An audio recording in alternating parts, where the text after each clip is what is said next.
vice-presidente da República, Hamilton Mourão, esteve ontem aqui na capital catarinense. Ele veio ao estado para participar do evento Momento Brasil, evento promovido pela Associação Catarinense de Emissoras de Rádio e Televisão. A nossa equipe acompanhou a palestra que aconteceu na sede da Federação das Indústrias de Santa Catarina. Dá uma olhada.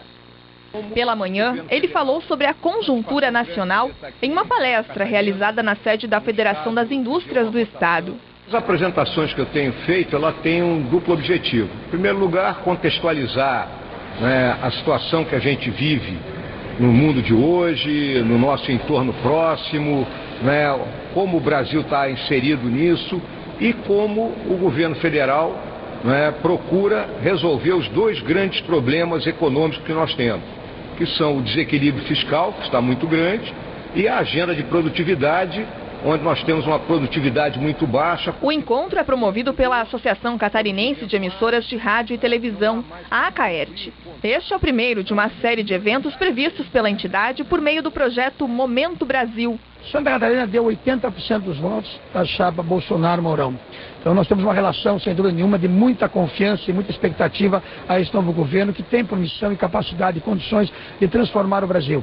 Então ouvir do vice-presidente Mourão a linha de pensamento, propósito, entendimentos com relação ao Brasil é nos engajarmos. Então quando a CAERT promove esse entendimento, Momento Brasil, conhecer e agir, exatamente isso. Qual é o nosso papel como cidadão e qual é o nosso papel como mídia e como imprensa? Logo após o evento, o vice-presidente da República concedeu uma entrevista exclusiva para a ACAERT. O repórter Rodrigo Cardoso acompanhou e você acompanha agora também na tela do Balanço. Põe no ar. Vice-presidente, muito obrigado por nos conceder essa entrevista. Eu quero começar a nossa conversa com uma avaliação. Queria que o senhor fizesse uma avaliação desses 6 primeiros meses do governo do presidente Jair Bolsonaro. Como é que o senhor tem visto o trabalho até esse momento?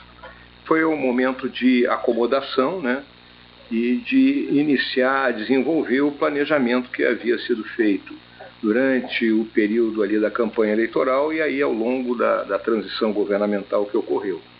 E aí os pontos principais foram, primeiro, a seleção do ministério, onde o presidente buscou colocar cargos técnicos, pessoas com capacidade técnica realmente para o cargo que estão ocupando.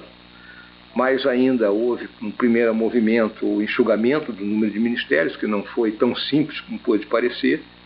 Ao mesmo tempo, na questão econômica, que é o que hoje salta aos olhos, nós buscamos lidar primeiramente com o desequilíbrio fiscal por meio da reforma da Previdência, enviada ao Congresso, e aprovada na Câmara já em primeiro turno. O pacote anticrime do ministro Sérgio Moro, que atende aos anseios por melhor segurança pública da enorme parte da população brasileira, que hoje se sente ameaçada pelo avanço da criminalidade, e as pequenas medidas que foram sendo tomadas dentro da agenda de costumes do presidente. O senhor falou da reforma da Previdência, vice-presidente. Como é que o senhor avaliou a tramitação da reforma, as discussões da reforma? Foi a reforma possível de ser aprovada neste momento? E o parlamento, como, vamos dizer assim, como aquele que reflete os anseios reais da massa da população, ele colocou aquela reforma que era possível. Eu considero que foi uma boa reforma. Agora deve haver a votação em segundo turno na Câmara e depois a tramitação no Senado. E fala-se na inclusão de estados e municípios. Como é que o senhor vê essa questão? Eu vejo os estados e municípios é uma peça fundamental, mas não sei se vai conseguir ser incluído isso aí, porque talvez até, não sei os prazos que poderão ter que decorrer, não sei se tem que voltar para a Câmara, se não tem que voltar para a Câmara. Se puder ser incluído sem maiores delongas, eu acho que favorece o conjunto da nação. O caminho agora, a prioridade seria uma reforma tributária? Nós não temos a mínima dúvida, porque a reforma tributária, ela influi naquilo que vem a ser o redesenho do Pacto Federativo, e outras medidas na microeconomia, para melhorar aí a questão da empregabilidade e renda, que nós temos muita gente desempregada nesse país. O governo tem uma agenda importante também de privatizações e concessões e também uma desburocratização da atividade produtiva aqui no país. São também pontos importantes que devem ser atacados? Essa questão já começa com essa medida da liberdade econômica, na MP 870, se não me engano o número dela, concede muito mais facilidade na abertura, fechamento de empresa, questão de registro de patente, que é um troço sério aqui no Brasil, questão de privatizações, muitas delas terão que passar pelo Congresso, por causa aí da legislação vigente. Uma privatização bem conduzida pode resultar aí em 500, 600 bilhões de aporte de recurso que é considerável. O desemprego ainda é realmente um problema para a nação.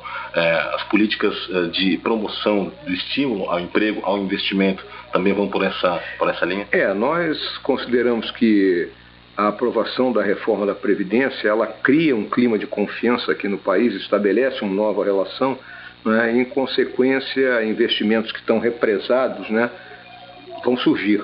E ao surgirem esses investimentos, óbvio que o nível de emprego vai aumentar, e nós precisamos aumentar drasticamente. Como é que o Brasil está inserido nessas questões que dizem respeito muito a estados exportadores, como é o caso, por exemplo, de Santa Catarina? Nós, Brasil, temos que saber adotar uma posição flexível e pragmática para extrairmos o melhor dessa situação e buscarmos sempre aquilo que é chave nas relações internacionais. Como é que o governo vê Santa Catarina? O que eu vejo aqui em Santa Catarina é um estado que, dentro do concerto da federação, ele está muito bem posicionado, né? Agora, a gente sabe que a questão de infraestrutura logística aqui ainda tem uma deficiência.